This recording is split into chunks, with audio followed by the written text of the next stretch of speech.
TVS মার্কেটসের আজকের পর্বে সবাইকে স্বাগত জানাচ্ছি। আমি মাহফুজুল্লাহ বাবু। আজকে আমাদের আমন্ত্রিত অতিথি, আপনারা সবাই তাকে চেনেন, ঢাকা স্টক এক্সচেঞ্জের পরিচালক জনাব শাকিল রিজভী। উনার একটা বৈশিষ্ট্য, আমি নিজে যেটার প্রতি খুব রেসপেক্টফুল, উনি বাজারে যে কোনো পরিস্থিতিতে ভালো এই বিষয়টা উনি করেন না, যে কারণে বাজার নিয়ে সাবধান হওয়ার মতো কোনো পরিস্থিতি আসলে আমি ওনার সাথে কথা বলি এবং সবসময় সঠিক পরামর্শটি পেয়েছি। শাকিল ভাই, আপনাকে স্বাগতম। জি, ধন্যবাদ আজকে আমাকে এই অনুষ্ঠানে আমন্ত্রণ জানানোর জন্য, এবং দর্শক যারা দেখবেন তাদেরকেও ধন্যবাদ। বাজার তো খুব ভালো, বাজারের দম নেই, যেটা মানুষ বলছে আর কি, যে একটা একটু বাড়লে তার চেয়ে বেশি কমে যাচ্ছে। কেন এমনটা হচ্ছে এবং কেমন চলছে আপনাদের ইন্ডাস্ট্রির ব্যবসা? না, এখন তো একটা খারাপ অবস্থাই পার করতেছে বাজার, এবং মার্কেট কিন্তু সব সময় ভালো অবস্থান থাকে না।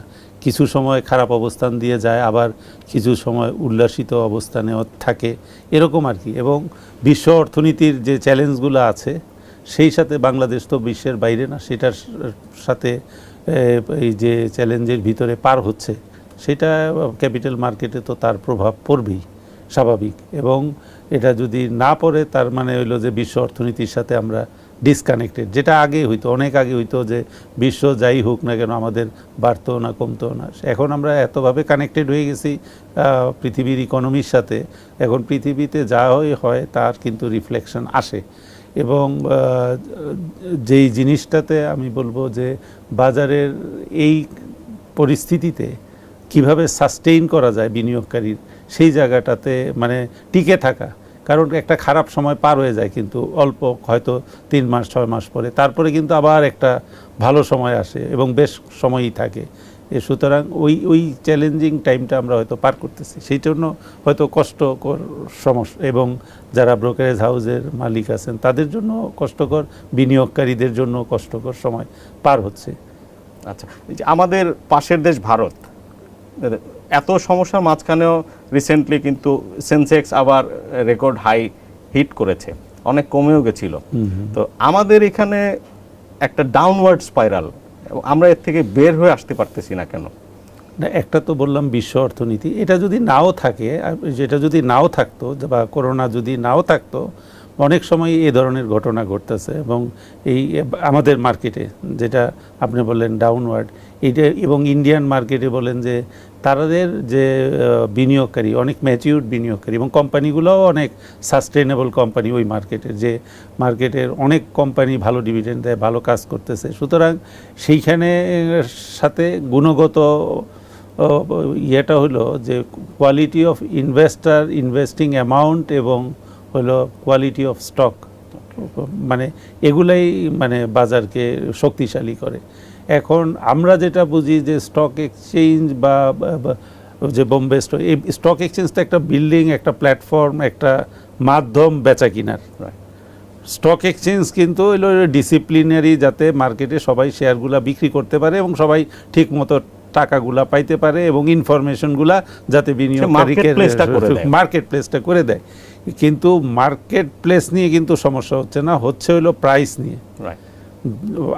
যেটা আমি মনে করি বাজার ঠিক করা বলতে পারেন, মানে বাজার মানে এখানে স্টক মার্কেট, মার্কেটের যে ইনফ্রাস্ট্রাকচার সেটা মিন করতেছে না। এক কথায় ছোট করে বললে প্রাইসগুলা ঠিক করেন, এটাই হলো মূল উপত্য বিষয়। এই প্রাইসটা ঠিক করতে হলে মার্কেট ফোর্সই তো প্রাইসটা ঠিক করবে। এখন এই মার্কেট ফোর্সের ভিতরে মনে করেন যে প্রাইসগুলো আছে, হঠাৎ করে অনেক বিনিয়োগকারী যদি আসে, তারা যদি শেয়ার মনে করেন গুণগত দিকে কোনটা পাস্ট ট্র্যাক রেকর্ড ভালো করছে না করছে, সেগুলো যদি বিচার বিশ্লেষণ না করে, তখন যদি মনে করেন অনেক ভালো, মানে যে শেয়ার যেই দামে হওয়া উচিত ছিল না, তার চেয়ে 10 গুণ বেশি দামে শেয়ারগুলো কেনা হয়, তখন কিন্তু আবার ডাউন ট্রেনে চলে যায়। সেটা অর্থনৈতিক পরিস্থিতি ভালো থাকলেও হইতে পারে। হ্যাঁ, এটা অর্থনীতির সাথে সম্পর্কিত, যদিও তারপরে না থাকলেও হইতে পারে। কারণ হইলো যে জিনিসটা হওয়ার কথা যত প্রাইস বা তার কাছাকাছি না, একটা স্পেকুলেশন থাকবে, স্পেকুলেশনের মাত্রাটা যদি অতিমাত্রায় হয়ে যায়, তখন কিন্তু কিছু বিনিয়োগকারী ক্ষতিগ্রস্ত হয়ে যায়, স্পেকুলেট করে ক্ষতিগ্রস্ত হয়। ক্ষতিগ্রস্ত হয়ে গেলেই আশেপাশে সবাই এটা একটা হয়ে যায়, নিউজ হয় ক্ষতিগ্রস্ত হচ্ছে, মার্কেট কমে যাচ্ছে, পুঁজির কি জানি বলে বাজার মূলধন খোয়া যাচ্ছে। তাতে করে আর যে বিনিয়োগকারী নতুন আসতো তারাও আবার স্টপ হয়ে যায়। এই ক্ষতিটার কারণে নতুন আসাটাও কিন্তু বন্ধ হয়ে যায়। সুতরাং আমাদের মার্কেটে এইগুলা চ্যালেঞ্জ, কিন্তু যদি মানে কোয়ালিটি স্টক ভালো ইনভেস্টমেন্ট হইতো তাহলে কিন্তু গ্রোথ হইতো। আচ্ছা, আপনার কাছ থেকে আমরা প্রথম শুনেছি যে আমাদের ক্র্যাশ আসলে 2টা না 3টা ছিল। 87-এ আপনি তখন ইয়াং ছিলেন, তখন একটা এসেই কয়েকদিন পরে একটা মার্কেট ক্র্যাশ সাফার করেছেন আপনারা। এইটা সম্পর্কে যদি একটু বলেন। জি, আমি তো যখন আসছি 87-এ একটা ক্র্যাশ হয়েছিল, তখন ইন্ডেক্স ছিল আপনার 650 বা 700 ওই সময় 87-এ। তারপরে সেই ইন্ডেক্স আমি যখন আসি দেখছি আর কি মার্কেটে, তখন ছিল 250 এবং আমি লাকি যে আমি 600 বা 700 ইন্ডেক্সে আসি নাই, তাহলে হয়তো ওই সময় আমিও অনেক কিছু না বুঝে হারিয়ে যেতাম আর কি, মানে স্রোতের মধ্যে। সুতরাং ওই সময় আমি যখন কিনছি প্রায় 250 বা 240, তারপরেও কমছে, তারপরেও কিন্তু তাৎক্ষণিক বাড়ে নাই, তারপরেও 195 পর্যন্ত ইন্ডেক্স হয়েছিল, 195। এটা কখন 89 এরকম। ওকে, এখন আসেন যারা 89-এ 195 ইন্ডেক্সে শেয়ারগুলো বিক্রি করলো, বাটার শেয়ার 30 টাকা, হ্যাঁ এরকম ভালো ভালো শেয়ার এরকম দামে ছিল, মাল্টি ন্যাশনাল কোম্পানি। পরে যেমন হাইডেলবার্গ ছিল, মনে করেন তখন তো ফেস ভ্যালু 100 টাকা ছিল, তো 100 টাকাটা 110 টাকা, যে 20% ডিভিডেন্ড দিছে, রেকর্ড ডেট 7 দিন পরে ডিভিডেন্ডটাও সে পাবে, সেটার দাম 110 টাকা। তার মানে অনেক ইনভেস্টার ছিল না বাজারে, তাই সেটাই মিন করে। এখন যেটা বুঝতেছি যে বিনিয়োগকারী ছিল না ওই সময়, যারা বিক্রি করছে তারা কিন্তু কখনো আশা করে নাই এই ইন্ডেক্স আবার 96-এ কত হইল 3600, তাইলে 89 থেকে 96 কিন্তু 100 বছরও না। হ্যাঁ, দেখতে দেখতে কিন্তু 8 বছরের ভিতরে কিন্তু কত হইল, আপনি যদি 200 ধরেন, 200টা যদি 3600 হয় তাহলে তো অনেক গুণ বাড়ছে, অনেক গুণ বাড়ছে। তার মানে ওই সময় একটা 88-এ একটা বন্যা হয়েছিল, এরকমই একটা ক্রাইসিস টাইম পার করছে। হ্যাঁ, যারা ধৈর্য ধরে ছিল, যারা ধৈর্য ধরে বিনিয়োগ করছে, তার বলবেন কতদিন ধৈর্য ধরবো। আমাদের পাবলিক তো দেখি যে শেয়ার মার্কেটে সবাই আপনার যে দল বেঁধে প্রচুর মানুষ শেয়ার কিনতে যায়, এটা 95-এর আগে যাচ্ছিল না, বেড়ে যাওয়ার পরে বা বেড়ে যাওয়ার ওই পর্যায়টাতে। হ্যাঁ, মানে ক্রমাগত যখন মার্কেট বাড়তে থাকে, মানে সাধারণ বিনিয়োগকারী কখন ঢুকে, যখন প্রতিদিন বাড়তেছে, কোনো কমার কোনো নিউজ নাই, একদিন 2 দিন না, সেটা যদি মাস ব্যাপী 2 মাস 3 মাস 6 মাস, তখন কিন্তু আস্তে আস্তে ধীরে ধীরে বিনিয়োগ আরও নতুন বিনিয়োগকারী মনে করে যে প্রতিদিনই তো প্রায় মানে প্রতি মাসেই 10% গেইন হচ্ছে, সেইখানে বছরে 5%-এ তো দরকার নাই, প্রতি মাসেই তো। আপনি যেটা বললেন যে অনেক বেড়ে যায় শেয়ারের দাম, সেখানেই তারা তাহলে কিনে শেয়ারগুলো। অবশ্যই সেই দামটা ধরে রাখতে না পারলে তারা লোকসান করে। মনে করেন সবাই যদি আসে, একটা কোম্পানির যদি গুণগত মান খারাপও থাকে, সবাই কিনলে তো দাম বাড়বে। এবার শেয়ারটা তো লিমিটেড, যেটা বলতেছে যে লো পেইড আপ, যাতে লিমিটেড শেয়ার হইলে বাড়াতে সুবিধা। হ্যাঁ, তো সবাই কিনলাম, বাড়লো, ঠিক আছে, কিন্তু কোম্পানি তো তার আগের অবস্থানই আছে, তার কিন্তু গ্রোথ হয় নাই, তার সেলটাও বাড়ে নাই, তার এখন বাড়ার পরে যখন ক্লোজিং আসে, বুক ক্লোজার দেয়, ডিভিডেন্ড ডিক্লারেশন দেয়, হয়তো আগের মতোই দিছে, অথবা একটু বাড়ছে অথবা কমছে, কিন্তু আমি যেই প্রত্যাশায় যেই দামে নিয়ে গেছি ওই দামে শেয়ারটা হোল্ড করার কোনো মানে নেই। হ্যাঁ, তখনই কিন্তু ব্যাপক একটা ইনভেস্টারের ক্ষতির সম্ভাবনা থাকে এবং ক্ষতি হয়। গত 3 দশকে আমাদের যে রিটেইল ইনভেস্টররা, তারা কি তাদের আচরণে কি কোনো পরিবর্তন হয়েছে, তাদের মধ্যে কোনো ম্যাচুরিটি এসছে কিনা? যেমন 20 সালের আগে পরে পানির দামে অনেক শেয়ার পাওয়া যাচ্ছিল, অনেক ভালো ভালো শেয়ারও পাওয়া যাচ্ছিল, বা এভারেজ শেয়ারও অনেক কমে গেছিল, তখন কিন্তু ইভেন ব্যাংকগুলোকে ডেকেও শেয়ার কেনানো যাচ্ছিল না। এখন আবার মানুষ কিন্তু যে অনেক বেড়ে যাওয়ার পরে বা হাই মার্কেটে আবার প্রচুর মানুষ অ্যাক্টিভ হয়েছে, এবং তাদেরকে বাঁচানোর জন্য ফ্লোর প্রাইস দেওয়া লাগছে। এদের জন্য আপনি কি বলতে পারেন? এইখানে মনে করেন দুইটা শ্রেণী হইতে পারে, যারা আগে অভিজ্ঞতা অর্জন করছে, এই বাবল দেখছে এবং লস হয়, তারা কিন্তু আর আসেন এই কাজটা করে না। তারা কিন্তু এখন হয় কিছু লোক চলে গেছে, আর যারা থেকে গেছে তারা কিন্তু শিখে গেছে যে কখন শেয়ারটা কিনতে হবে। তার মানে এই শেয়ারটা আমার এরকমভাবে মানে ফেসবুক প্রোপাগান্ডা করে উঠাইলো, আমিও সাথে সাথে এটার সাথে সাথে দৌড় দিলাম, পরে দেখা গেল যে এইটা তো আসলে ওই জায়গায় থাকবে না। তখনই কিন্তু এই যে যারা সিজনড হয় আর কি একটা ইনভেস্টারের মার্কেটের সাথে, সেইটা কিছু লোক সিজনড হয় থাকে, আবার কিছু লোক চলেও যায় লস টস করে। যারা ধৈর্যশীল, যারা থাকতে পারে এইটার সাথে, তারা আবার লাস্টে তারা আবার বিপুল অঙ্কের রিওয়ার্ড পায়। ওকে, আপনি যেটা বললেন কমের সময় কিনলে বহুগুণ বাড়ার উদাহরণ কয়েকটা দিলেন।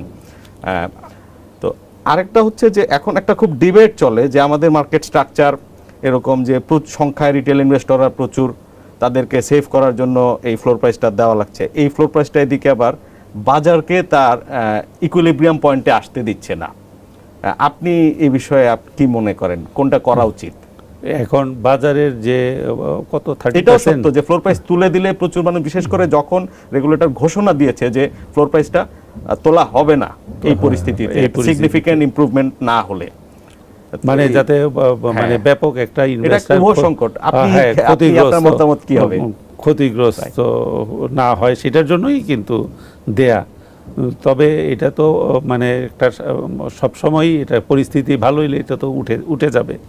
তবে এখন যেটা আছে এই মুহূর্তে কি হবে সেটা হলো আমার হিসাবে, যেহেতু আমাদের ইনভেস্টরের স্বার্থ আমাদের আগে, সবার আগে, সেইখানে ফ্লোর প্রাইস দেওয়া হয়েছে, ঠিক আছে। এখন যদি মনে করেন দুইটা জিনিস হইতে পারে এখানে পৃথিবীতে, একটা হলো যুদ্ধ বন্ধ হয়ে গেছে, সব স্বাভাবিক হয়ে যাচ্ছে, হ্যাঁ, সব কিছুই আবার ঠিকঠাক হয়ে যাচ্ছে 1 মাস 2 মাসের ভিতরে, তাহলে কিন্তু আরেক রকম সিনারি হবে। দেখবেন ফ্লোর থেকে একটা একটা করে আবার উপরে উঠে যাচ্ছে, হ্যাঁ, এটাই আমরা আশা করি যে আগামী 2 মাসে হয়তো জানুয়ারি ফেব্রুয়ারির দিকে আমার মনে হয় যে একটু বেটার সিনারি হবে, যুদ্ধের অবস্থানটাও একটু বা ভালোর দিকে যাচ্ছে। যদি তাই হয়, যদি আমাদের 2 মাস রাখলেও যদি বিনিয়োগকারীরা সেভ হয়, তাহলে ঠিক আছে। আমরা আর এটার অপোজিট যে সাইড, মানে খারাপ বিশ্ব অর্থনীতিও খারাপ হবে, আমি সেই জায়গাটাই আসতেছি। যদি বিশ্ব অর্থনীতি খারাপ হয় তখন তো আমাদের চলতে হবে, বাঁচতে হবে। তখন এই সার্কামস্টেন্সেস পাড়ি দেওয়ার জন্য তখন কিন্তু মানে যে আপনি বলতেছেন 30টা উপরে চলতে 30% শেয়ার বেচা কিনা হচ্ছে, তারাও কিন্তু আর থাকতে পারবে 20%, না, তারাও কিন্তু আর উপরে থাকতে পারবে না যদি ক্রাইসিস বাড়ে আর কি। ক্রাইসিস বাড়লে তখন কিন্তু একে একে করে যে 30% বা 20% যে শেয়ারগুলো বেচা কিনা হচ্ছে, তারাও কিন্তু একটা একটা করে ফ্লোরে চলে আসবে। তখন যদি এই অবস্থাই হয়, খারাপ পরিস্থিতি হয়, এখন সব বিনিয়োগকারী যদি স্টাক হয়ে যায়, তখন বিনিয়োগকারীরাই সিদ্ধান্তে একটা আসতে হবে যে আমরা কি মার্কেটটারে রাখবো না 1 মাস বন্ধ রাখবো বা এই ফ্লোরেই রাখবো, সেটা আরেকটা পরের ব্যাপার। তো আমরা আশা করি সামনের দিনগুলো ভালো হবে এবং আশা করা যায় যে ফ্লোর থেকে ভালো ভালো কোম্পানিগুলো উঠে আসবে। এবং দেখা যাচ্ছে এখন ইদানিং আমি এটা লক্ষ্য করতেছি যে ভালো কোম্পানির ফ্লোরের শেয়ারগুলো কিন্তু বিক্রি হচ্ছে এবং নিচ্ছে ইনভেস্টাররা। এটা একটা গুড সাইন মার্কেটের। এবং যেগুলা যে প্রাইস হওয়ার কথা না, সেগুলো কারেকশন হয়ে কিন্তু আবার লাস্টে কিন্তু যেমন 2009 না কখন যেন মার্কেটটা যে ঘুরলো, ব্যাপক ঘুরছিল, কিন্তু 9 একবার হয়েছে, তারপরে ইদানিং হয়েছে, ওই যে নতুন কমিশন আসার পরেও একটা এই ভালো শেয়ার দিয়ে কিন্তু মার্কেটটা উঠছে। ওকে, মানে তার মানে স্পেকুলেটর বা ট্রেডার যেটা যে স্পেকুলেশন করে শেয়ারের দাম উঠায়, সেটা কিন্তু আমরা প্রচুর লো ক্যাপ শেয়ারে দেখলাম সব স্পেকুলেশনের সাথে সাথে যদি কোম্পানির পারফরমেন্স যদি সেই রকম না হয়, প্রাইসটা তো সাস্টেইন করে না। হ্যাঁ, এখন মনে করেন স্পেকুলেটর একটা প্রাইসে আনইউজুয়াল উপরে উঠাইলো, আমি একটা বিনিয়োগকারী ছিলাম, আমার ভালো শেয়ারটা আমি বিক্রি করে ওই তাড়াতাড়ি লাভ করার জন্য আমি স্পেকুলেশনের আইটেম বা এই শেয়ারে ঢুকলাম। তখন হচ্ছে কি, সবাই যদি আস্তে আস্তে করে ভালো শেয়ারটা বিক্রি করে, তাহলে সেই শেয়ারটার দাম কম থাকবে, ফ্লোরে থাকবে। আপনি মানে এটি আপনি অবজার্ভ করছেন যে বুক ক্লোজিং এর এই যে সময়টা, আর্নিংসের সিজনটা গেল, এখন এরপরে ইনভেস্টররা আপনার ফান্ড ফ্লো হচ্ছে ভালো শেয়ারের দিকে, ফ্লোর এবং থেকে কেউ কিনছে।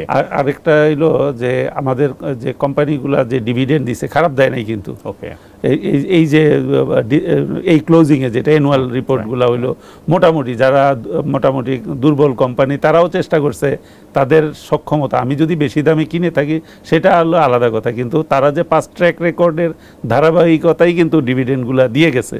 যে 10 দেয় সে 10ই দিছে, কমে নাই, বেশিরভাগ ক্ষেত্রেই দুই একটা আবার বাড়ছেও। তারপরে এখন এইখানে একটা জিনিস হলো যে স্টক ডিভিডেন্ড দিলে সেটা কিন্তু ফ্লোরের অ্যাডজাস্টমেন্ট হচ্ছে। রাইট। হ্যাঁ, এখন যারা ভালো ডিভিডেন্ড দিছে, ক্যাশ ডিভিডেন্ড দিছে, তাদের প্রাইসটা যদি অ্যাডজাস্টমেন্ট হয়ে যেত তাহলে সেইখানে কিন্তু ফ্লোর প্রাইস থেকে অনেক কোম্পানি কিন্তু বেচা কিনায় চলে আসতো। আর যদি তাই না হয় অনেক ভালো কোম্পানি কিন্তু আবার ফ্লোরের ভিতরে আটকা পড়ে থাকবে। মনে করেন একটা কোম্পানি 100% ডিভিডেন্ড দিছে, এখন বেচা কিনা হয় 210 টাকা, তাহলে তাহলে যে কিনলো সে কত টাকা পাইলো? 10 টাকা পাইলো ডিভিডেন্ড। তার মানে 200 টাকায়ও তার লস নাই, 205 টাকায়ও তার কিন্তু লস নাই। আপনি শাকিল ভাই নিজে আপনার ইনভেস্টমেন্ট প্রুডেন্সের প্রতি আমরা অত্যন্ত রেসপেক্টফুল। আপনি নিজে ওভার ভ্যালুড শেয়ার কিনেন না, আমরা জানি। এখন যে পরিস্থিতি আছে, আমি ধরেন আমার 3 লাখ টাকা বা 5 লাখ টাকা যদি আমি বিনিয়োগ করতে চাই, আমার জন্য কোন স্ট্র্যাটেজি ভালো হবে? Should I go for short term trading or যে বাজারে কি আসলে আন্ডার ভ্যালুড শেয়ার আছে কিনা, আপনি কেমন দেখছেন? কিছু শেয়ার তো থাকেই সবসময় মার্কেটের ভিতরে আন্ডার ভ্যালুড থাকে। হ্যাঁ, এখন মানে রিয়েল মার্কেটটা তো ফ্লোর থাকাতে বোঝা যাচ্ছে না এখনো। এটা যদি পরিষ্কার বোঝা যাইতো, এখন কিন্তু আপনি ফ্লোর থাকাতে মানে কোনটা কতটুকু কমা উচিত সেটা কিন্তু এখনো ঠিকভাবে বোঝা যাচ্ছে না। আবার এবং কতগুলা কিন্তু আবার ফ্লোর থেকে উপরেও উঠে আসবে। সুতরাং এখানে যে জিনিসটা আপনি যদি নতুন 5 লাখ টাকা নিয়ে আসেন, আমি বলবো যে আপনার 5 লাখ টাকা যদি আপনার থাকে, আপনি 1 লাখ টাকা নিজের কাছে রাখেন, আর 4 লাখ টাকা ফেজ ওয়াইজ আস্তে আস্তে করে আপনি ইনভেস্ট করেন। যে কোম্পানিগুলো ধারাবাহিকভাবে ডিভিডেন্ড দেয়, কোম্পানিগুলোর গ্রোথ আছে, সেল আছে, আপনি 5 বছরে দেখবেন কোম্পানিটা কি করে, সেইটা একটু দেখবেন যে না ভালো মার্কেটের সময় ভালো ডিভিডেন্ড দেয়, যখন মার্কেট খারাপ হয়ে যায় খারাপ ডিভিডেন্ড দেয়। ওই সমস্ত কোম্পানিতে আপনি যদি ইনভেস্টার হন, আর যদি আপনি ট্রেড করেন ডেইলি, সেটার আবার আলাদা হিসাব আছে। কিন্তু আপনি যদি ইনভেস্টার হন তাহলে আপনার ডিভিডেন্ডটা লক্ষ্য রাখতে হবে, কোম্পানির সেল, গ্রোথ, কর্পোরেট কালচার আছে কিনা কোম্পানিটার, এই জিনিসগুলো যদি লং টার্মে ভালো হওয়ার মতো কোম্পানি খুঁজে পেলে তখন বিনিয়োগ করতে হবে। আচ্ছা, আরেকটা হচ্ছে আপনি তো শাকিল রিজভী স্টকস লিমিটেড মানে রিটেল ইনভেস্টরদের একটা বড় গন্তব্য আপনার হাউস, আমরা জানি। জি, বিশেষ করে যারা নন কর্পোরেট ব্যাংকের সাবসিডিয়ারি এর বাইরে one of the top house আপনার। তো এই যে আপনি যে একটা পরামর্শ দিলেন লং টার্ম ইনভেস্টমেন্টের, তো আপনাদের ব্যবসাটা তো আসলে শর্ট টার্ম ট্রেডিংয়ে। আপনি ঠিকই বলছেন। আমার যে যারা ইনভেস্টার ম্যাক্সিমামই ইন্ডিভিজুয়াল ছোট, এখানে কিন্তু বেশিরভাগই ট্রেডিং হয় ইন্ডিভিজুয়াল। এখানে ব্যাংকের বা বড় বড় কোনো কিছু ট্রেডিং হয় না, কোনো মানে আজকে আছে কালকে নাই এরকম না। অনেকের দেখা যায় 2 মাস খুব ভালো ট্রেডিং হয়েছে, এরপরে নাই, এরকম না। আমাদের তো একটা ক্লায়েন্ট বেজ আছে, সব সময়ই একটা ট্রেডিং আছে। এটা মানে 12 মাসই একটা ট্রেডিং আছে। এবং বিশেষ করে আমার এখানে বেশিরভাগই স্পেকুলেটারও আছে, কিন্তু বেশিরভাগই ইনভেস্টার থাকে। তো সেই জন্য যখন খারাপ সময়ে দেখা যায় যে আমার ট্রেডিংটা একটু বেশি হয়। ওকে, মানে যেখানে দেখা যাচ্ছে যে অন্যদের হঠাৎ করে ফল করে গেছে, ওরকম হয় না আর কি। আচ্ছা, মানে যেহেতু মনে করেন বেশি বিনিয়োগকারী, একজন না আসলে আরেকজন আসতেছে, একজন না আসলে আরেকজন আসতেছে, এইভাবে আর কি। ওই কনসেপ্টে আমরা মাস ইনভেস্টারের কাছে যেতে চাই। মানে আপনি যেটা জানতে চাইছিলেন যে একজন যদি 5 লাখ টাকা কিনে সে ঘুমায় থাকে, তাহলে তা আমাদের ট্রেডিংই বা কী হবে, তার ইনভেস্টমেন্টেরই কী হবে। আমি এটা একটা টেকনিক আপনার যারা স্মল ইনভেস্টার তাদের বলি। আমার হিসাবটা হইলো, প্রথমে আমি কোম্পানি দেখব, ডিভিডেন্ড রাখবো, আমি এটা 5 বছর রাখবো টার্গেট। কিন্তু এরকম না বিষয় যে 5 বছর বলছি দেখে কি 5 বছরই রাখবো। আপনি যদি 3 মাস পরে এটা 25% বা 50% গেইন হয়, আমি বিক্রি করবো না, এরকম না। কিন্তু অনেকে ভাবতেছে যে আমি তো 5 বছরের জন্য বলছেন, আমি তো আর আসবো না, এরকম না ব্যাপারটা। তার মানে আপনার ট্রেডিংয়েরও কিন্তু সুযোগ আছে। ওকে, মানে কীরকম সুযোগ হইলো, তাহলে যদি আপনি 5 লাখ টাকার শেয়ার কিনছেন, আপনি দাম এখন মনে করেন আপনি 50 টাকা করে কিনছেন, যদি 45 হয় আপনি এটার পিছনে ফিরেও তাকাবেন, আপনি ডিভিডেন্ড দিকে টিকে কিনছেন, আপনি কনফিডেন্ট এই কোম্পানি রসাতলে যাবে না, আবার ঘুরে দাঁড়াবে, ঠিক আছে, আপনি অন্য কাজে চলে গেছেন। আপনার যদি দেখা গেল যে আপনি 50 টাকা কেনার পরে 2 মাস পরে 70 টাকা হয়েছে, আমি বলবো আপনি বিক্রি করেন।